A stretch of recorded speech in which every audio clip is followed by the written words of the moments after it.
YouTube, what's up? Thanks for watching Ruiners, episode 10. I'm your host, Rob, and I'm sitting here with Eric. Hello. And today, since we don't have a show that we're necessarily following together, we're going to do a couple different things. We have a lot to talk about in a little bit of time. So first things first, we wanted to go over some Netflix recommendations, some stuff that we've been watching and that we want you guys to watch as well. If you're not already, you need to get on it because you're missing out. Yep. So Eric, you want to go first? Sure. Well, let me give you some recommendations. I was telling Rob before we went on that my recommendation list is just filled with just some great TV series. Some things that if you've not seen before, and I know you've not seen a couple of these, I've been bugging you. You got to watch this stuff. But first and foremost, of course, our favorite show is Breaking Bad. And on Netflix, they have all the way up through season 4, that's great. That'll get you right up to where right now we're in season 5, the final season. So watch that. A couple of series that are no longer on the air. Jericho is it's like a post-apocalyptic deal. You told me about that, and I really need to get in. Really good. In fact, one of the main stars plays Morgan in Walking Dead. Oh, cool. Really, really great.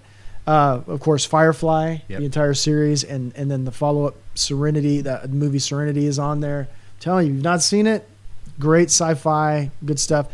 And speaking of which, Battlestar Galactica, the new Battlestar Galactica, the entire series. Which I still haven't watched, and I feel like I'm being judged right now. You are being judged because very good, very well done. We've talked a lot about House of Cards. We did a whole, like half a Ruiners episode on House of Cards. That's the Netflix original. Arrested Development, which is coming back to Netflix in a couple months. Yeah, which is an amazing just hilarious. Series. So funny, so smart. Hilarious. The BBC series Sherlock is excellent. Yeah. Excellent. It stars Benedict Cumberbatch and Martin Freeman. Benedict Cumberbatch is going to play the bad guy that nobody knows who he is in the new Star Trek movie. Nice. And Martin Freeman is Bilbo in The Hobbit. So, but very well done, really sharp, and all that. And of course, the other two series that we watched a lot, Sons of Anarchy, all the way up through season 4, and then Walking Dead all the way through season 2 is on there. So that's cool.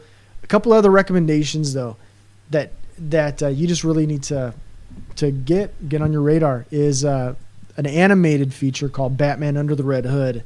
So good. Which is based on it's very good. I mean, I don't want to. For any huge Batman fan like myself, Under the Red Hood it's so good. I mean, there's a lot of twists. It has a great voice cast. I loved it. I own it. Yeah. And I kind of want to watch it now. Yeah. No, it's very good and great story. Some really great 80s stuff is always on Netflix. You got some John Hughes stuff, Pretty in Pink, Ferris Bueller. Then you have Karate Kid, Top Gun, Coming to America. I'll tell you, if you've never seen Coming to America, punch yourself in the face and then go watch Coming to America, because as I don't know if it's the funniest, but it's at least the top 3 funniest 80s movies. Yeah. Oh, hilarious. I love it. Kind of more coming up to modern day though. The kids and I and my wife, we watched The Adventures of Tintin a couple weeks ago. Yeah. Really good. Yeah. Looks great. Animated Indiana Jones is what it is. Yeah. Really well done. And so those are my recommendations. I got a couple of other things, but what about you? Some recommendations? Oh yeah, my wife and I recently just started watching Freaks and Geeks, which was fairly recently added to Netflix. We're about halfway through it right now, but it stars a very young, they're all young, James Franco, Seth Rogen, Jason Segel, the chick from, I don't even know, I can't remember her name. She's basically a nobody. The chick from Grandma's Boy, she's in it, and it takes place in the 80s, filmed in the 90s. But it's a really smart comedy about high school life, basically, and about these two groups of kids. One's called the Freaks and one's called the Geeks. So the Geeks, like, you would have been in the Geeks, because they're all like Star Wars novels and stuff like that. And but it's really good. So check that out if you haven't. It's pretty old. Like I said, it was filmed in the 90s, but a lot of people that I've talked to haven't come across it at all. Another one is, since one of my favorite shows, AMC shows, is coming back on the air, The Killing. Really into catching up, people that haven't seen it. So, get on Netflix. If you need a password, or just email me and I'll give you my buddy's password. It's completely free. No. But you need to check out The Killing. Such a good drama series. Yeah. Second season I thought was really good. Didn't get too high a praise, but I thought it really went well with the first season. But first season was so just emotional. Yeah. As far as movies go, one of my favorite stupid comedies, which is on there, is Hot Rod. Yeah. It's so funny, and Adam Sandberg he's just hilarious. The whole cast is good. And then another, like you said, House of Cards, which we really liked. That's one of those series where you just watch the whole thing and then you don't know what day it is. And you have a beard, and it's really crazy because you just stayed inside for like a week. But yeah, great cast. So what else you got? Just a couple other things. So I have kind of on my list here what's in my queue. So what am I getting ready to watch? The Untouchables, the Kevin Costner, Robert De Niro. Lost it for a second. We're talking about Scarface, Al Capone. Yeah. Really good. Sean Connery's in it. Yeah. Such a good movie. Coldplay just put out a live DVD, the Coldplay Live 2012, and I've watched half of it.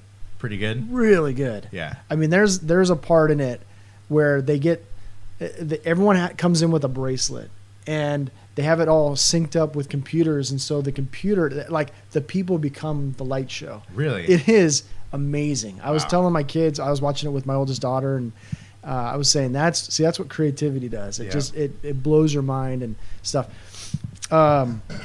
This next one's a little funny, and I'm gonna have to play this for my wife because there's a movie that I haven't seen in a while called Big Fish. Have you ever seen Big Fish? Yeah, okay, definitely seen it. There's not too many movies that make me cry. Yeah, what? Really? This movie, when Big I saw Fish? it, I had to take a knee. We got done watching it, and my wife's like, "Are you okay?" I'm like, "I'll be right in." And I'm not kidding. I cried. What made you cry? It was the father son relationship, and I'm thinking about it now. And I'm like, gosh, do I really want to watch it again? But it was really good, very creative, but it's a really good story. It's just really good. And then, so that's that. They also released some more of Demetri Martin's Important Things with Demetri Martin, which I really like. You love that guy. Humor. So, speaking of stand-up comedy, my wife and I watched Aziz Ansari's Dangerously Delicious. I don't know if you've ever seen it. Real dirty comic, the little Indian dude from Parks and Recreation. Super funny. But another AMC show that I just finished watching that I highly recommend for a lot of people. I know you really enjoyed it as well, is Hell on Wheels. Oh, yeah. Yeah. Really great. Is that cast. on Netflix? Yeah, it's on Netflix. Great. Yeah, that's Very really cool. good. The final thing really that I got is some really great releases just dropped this weekend. Okay. They had a ton of the Cartoon Network stuff, and that's, to be honest, the main reason we have Netflix is for my kids. Yeah. They turn it on, they watch their stuff. For it. But they're watching a ton of Adventure Time. I wrote down a couple of them. Chowder, whatever. But the one they were watching this morning that was just ridiculous it's called Foster's Home for Imaginary Friends. It reminded me of Acid trips. Yeah, it reminded me of like Ren and Stimpy. I don't know if you ever saw Ren and yeah. Stimpy. Just that kind of animation, but the same kind of humor. Where this cat, I think it was a cat, got his backside got run over by a lawnmower, and he screamed, but nothing came out of his mouth, and you saw the voice go into his body, and then his butt started screaming. His bare butt started screaming. I'm like, what the heck is this? And my son is dying laughing. Oh my! And I'm just like, this is crazy. The majority over this weekend, the majority of the James Bond collection. Yeah. So, I saw that. So like GoldenEye, Yep. Goldfinger, Octopussy, which is my favorite named James Bond movie. But the majority of that, the Hunger Games, also in fact left the house and the good girls were watching that. Yeah. And stuff. And one that I haven't seen, but it's in my queue, is the Hatfields and McCoys with Kevin Costner and Bill Paxton. Joe, our CFO, Digibomb CFO, was just telling me about it. He said it was pretty good. Yeah, it's a History Channel miniseries. It's got great reviews, and I really want to see that. So very cool. So yeah, I'm get on Netflix. Get on It's Netflix cheap. and check it out. It's cheap. All right, let's move on right along. Fans of Breaking Bad, I don't know if you guys saw this on Slash Film. It's probably all over the internet now on different movie sites. But AMC considering a Breaking Bad spinoff, Better Call Saul. Better Call Saul. Based off the character Saul. Let me just open this one thing really more. We were just talking about it just a little before, and we thought, we both kind of agreed that it would be a really good show. Yeah. It has to be a dark comedy. Yes. I mean, because he is a ridiculous character. I just watched, and we talked earlier on the Ruiners, that Breaking Bad's on Netflix. So I'm going back, and I know you are too. We're going back and rewatching the old episodes to get ready for the big series finale. Yep. And so I just watched the Better Call Saul episode. Yeah. And he's just as ridiculous then as he is now. Yeah. And so he brings the comic relief. He's a funny actor. And you were saying, well, kind of. Yeah, I was saying he definitely offers some comic relief to, a spin-off and everything, but I think it'd be really cool to see exactly what he dives into as his little, because he's not exactly the most honest attorney or whatever. So I think it'd be cool to see the people he's representing and kind of what, like how deep he gets in with these other people as well. Because if you think of how deep he got in with Walt and his wife, laundering the money and everything like that, what else has he done? So I think it'd be a really cool look into Saul's life. Do you think it would be better as a serial? In other words, like consistent storyline, like Breaking Bad, or like a one-shot episodes here where they're like the adventures of Saul? You know what I'm saying? I don't know how. I don't know. Based on just AMC, it seems like it would be a story, a big story about Saul. Maybe. Because they don't do any really shows now that are just one-shot shows. Yeah, you're right. But I think that could really change the way AMC does shows if they did do that. And I think this would be a good opportunity to do it with Saul. Him taking a few, 12 episodes, and it's just him taking on all these different cases and cheating the system and stuff like that. Does AMC have a comedy or dark comedy series? I don't. No, they're all not drama. at all. They're all drama. And a lot of them are like dark. Yeah. So. Yeah, all the shows are very dark, but it can't go dark. It has. Dark comedy. Well, yeah, but it can't go like super. It would be against his character. It would be like too serious. Breaking out of what they're used to. Yeah, which is a good thing, and really letting Saul really take this show. Yeah, because he's not a main character. He's a main character in Breaking Bad, but. He's a supporting character. He can't necessarily hold the show. Yeah. You know what I mean? But I think he could if Walt was out of the picture. Sure. And Jesse was out of the picture. I know what you're saying. He is a supporting character in Breaking Bad, but when he's in the scenes, he carries the scene. He does. He's hilarious. He has a good voice. It's not one of those. He has kind of like a raspy. Like I really like his voice. Kind of raspy, but you get used to it and you want to hear it more and you want to see his character and see what he's getting into. And his bodyguard's funny, a big black dude. Oh yeah. So good stuff. Looking forward to that. So they're talking about it. They're talking about it. I think I would guarantee that they'll either release something at the end of the season, Breaking Bad, or we'll really have to see where Saul's character goes at the end. Yeah, it could get shot in the head in 2 episodes in. Could be prequel-ish though, but it's all good. I saw a couple of trailers that I want to bring up. Yeah. A couple things that I'm excited for. One is a movie called The Purge. Have you seen the trailer for that? No. And Ethan Hawke is in it. Which is Ethan Hawke's. He's okay. He's not like a top anything for me, but he's not necessarily a bottom anything. Basically, it takes place in this city where crime rate has been brought down, way down. And the way they did that was they give the whole city 12 hours where every law is legal, or every crime is legal. So they have 12 hours basically to purge their system, to get it out of their system. And so the story takes place, as far as the trailer goes. This guy's outside. He's screaming for help. The daughter lets him in, and then these people show up, and they're like, "You have an hour to give us, this is our purge for the night. This guy that we're going to kill, and we're going to punish him. You have an hour to give him to us, or you're going to have to pay." And so it's that whole kind of like almost panic room feel, where they're locked in the house. What's going on? How are they going to get him out? Stuff like that. Has a very I don't know if you ever saw Strangers. Liv Tyler. I know what you're talking about, but it has a very Strangers feel. They have these masks on, all this stuff. It looks very creepy. Looks action packed. It looks pretty good. I was really surprised when I saw the trailer. I was like, "Wow, this is really cool." Yeah. And so now I'm really looking forward to it. That sounds original. Yeah, definitely. That's a lot of other elements, but it's very cool. The Purge. I thought, The Purge that's a really great title. Yeah. Like that's really good. Also, I just saw Evil Dead. Yeah. The remake to the original.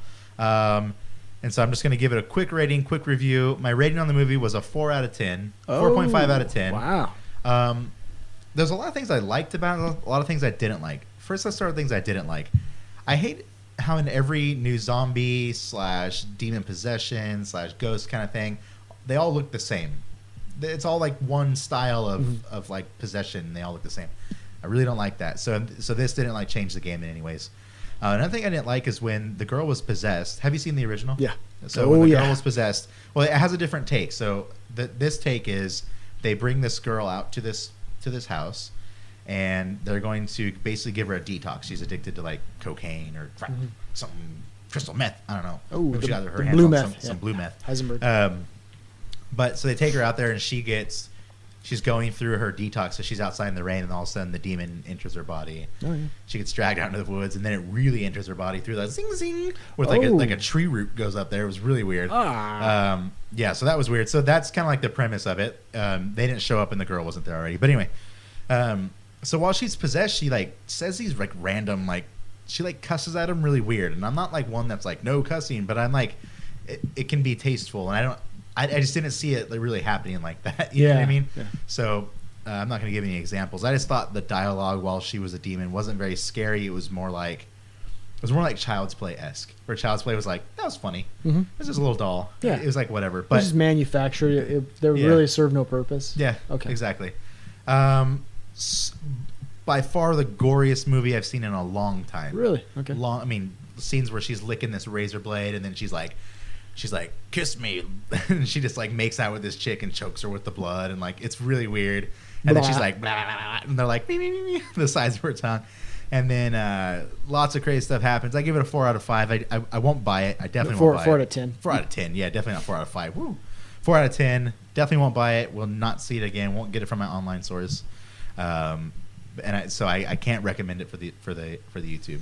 I know a lot of people were upset with the way it was going as far as the original. Yeah. Compared to the new one, and I'm not one of those guys. I kind of want them to kind of branch out and do their own thing while keeping the story kind of same. And I think they did, but overall, not a great movie. What's funny is that trilogy of movies was the Evil Dead was very scary for that time. I think it came out in like 80. I mean, it was very scary. Evil Dead 2, I must have rented that video cassette, the VHS cassette from the video store a dozen times. Yeah. Because it was so funny. It had Bruce Campbell in it, and it's just one of the funniest movies of that genre. Yeah. And then Army of Darkness was the third, which is good. But I mean, Evil Dead 2 was just was it. But I remember Evil Dead, the original, was just scary as all get. So if you guys stick to the end of if you guys do see it and you stick to the end of the trailer, you guys get a little nice Bruce Campbell treat. Nice. Very short, but still. Little salute. To the man. Okay. So it was pretty good. But 4 out of 5. So I don't recommend it. But if you're 4 out of 10, don't say 4 out of 5. 4 out of 5. I'm trying to save you. Smack myself. But yeah, so don't see it. I don't hear. Okay, I won't. Yeah, so that's pretty good. But I'm really looking forward to that Purge movie. It's gonna be pretty good. Good, excellent. Cool. And you had said you took your daughter to go see the Croods. Yeah, her first movie ever. We took her to see the Croods, and I give that a 3 out of 10. Oh wow! I thought it was it has to be top 5 worst animation films I've ever seen. It just storyline didn't carry. I mean, have you seen it? No, I'll tell you in a second. I talked to my girls about it because they saw it. Oh, okay. But they're trying to, so the premise of it. They're trying to get away. The world's ending, and all this stuff's happening. Caveman, but then they meet this guy that's like kind of a caveman, but he's like very modern as well. And I thought it was a bad voice cast. I thought Emma Stone did all right. Nick Cage. He's just Nick Cage, and for some reason, like, I can't stand this guy's voice. I couldn't put a face to it. IMDb'd it real quick. Nick Cage was like, oh, freaking no wonder. Yeah. Like, there's a few funny parts. My daughter loved it, but she's 2. So. Yeah. But, I was happy when it was over. But, she had a really good time. That's good. Yeah, my teenage daughter said, it was good. So that would equal probably in your world like a 3 out of 10. You know, for them, it was good was like probably a 6 or a 7. You know, but they weren't like jumping up and down, freaking out how amazing it was. They said it was funny, and they liked the grandma. Yeah. Which I'm like, she was, okay. She was basically the funniest part. Yeah. And the dad was basically waiting for her to die the whole Yeah, movie. that's what she was saying. That was the comedic value of it. But Well, that's cool. I'm glad it's fun, man. The first movie. She was like, had this look of amazement on her face. Sure. And I was like, what is going on? Like, oh, holy crap, this is her first movie experience ever. Yeah. And so I took her around and showed her that these are the posters for the new movies. And she's like, new movies? And I'm like, these are the seats we sit in. This is where you get candy. And she was just like, Did you get her some popcorn? We got her kettle corn and she loved it. Watch out. She loved it so much. Then we got her like a vitamin water. So she had her little kettle corn, her vitamin water, and she's just sipping on it. It was so cute. Memories. But it was really cool that I got to experience a first movie experience for my daughter. And yeah. You know the first movie I saw with my dad? What's that? I was 5 years old. Take a guess. Terminator 2. I was 5 years old, bro. Oh, Terminator 2. It came out in like 92, bro. I don't know all the 80s movies. What was it? What movie defines Star Wars. Yeah, Star Wars. Very cool. Man, I'm telling you, I'll never forget it. One last thing. Speaking of first movies we saw, 20 years ago, Jurassic Park came out. Yes. I was 7. I saw it in the movie theater, and it scared the crap out of me. Yeah. I was scared. Not that I couldn't sleep that night, but I was like anxiety and all that stuff. But I really want to check it out. I have one eye, so I can't see it in 3D, but I heard there's 2D showings. So I'm definitely going to check it out in the theaters again. Well, I'm sure. Pay attention. Make sure you watch the podcast or listen to the podcast. Don't watch it. Listen. Because Jamie took his son to go see it today or yesterday. There will be a review of that. He'll give a little review. But Jurassic Park, there was a group of young adults when it first came out that went down to college-age students, went down to go see it. And the part where the Velociraptor comes in remember the arm? Yeah. And then the Velociraptor breaks through. This guy he's a pretty tough guy, but it pops through. He screamed like a girl and ran out of the theater. But I mean, it's 20 years. It's 20 years old, and yet it's held up. Oh yeah, just awesome, man. It's so intense. It's one of Spielberg's best. And so I love it, man. Cool, good stuff. Awesome. All right, you two, thanks for watching. Little different episode for you guys. Yeah. Episodes are gonna be more like this until we get a show that we're both following that comes on, like Breaking Bad, Sons of Anarchy, The Killing, etc. Until then, we're gonna have lots of different stuff for you guys coming your way. So until next time, I'm your host, Rob Knob. That's Eric Leach. Ruin someone's life.